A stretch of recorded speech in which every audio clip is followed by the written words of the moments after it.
26 na ang presyo sa bugas diri.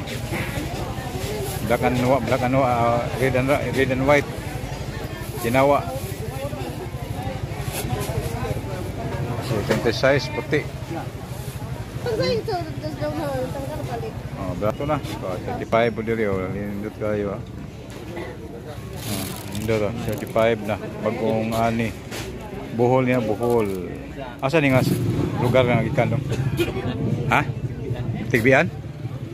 Tigbian rice din eh. 25 na no. Pilang sako ni? 1,000?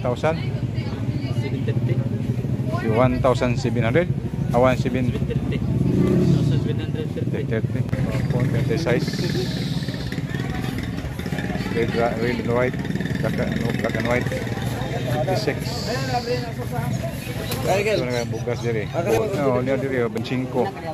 32, 27. Oh, barato yung bugas kayo diri.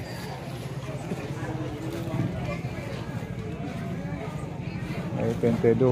So, 22, 27 puti.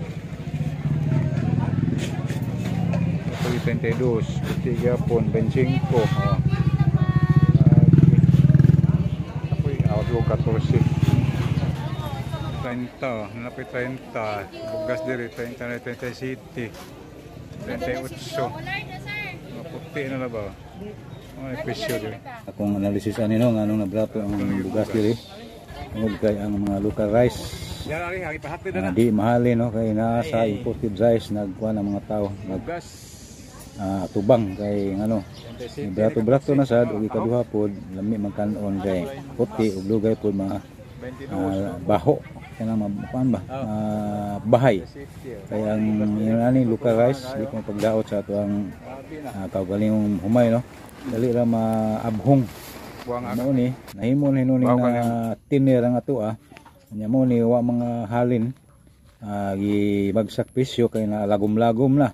Okay, mo ni akong napalit og Princess Mia ni barato ra man po ni 45 ang sako. Daghang salamat na yung adlaw.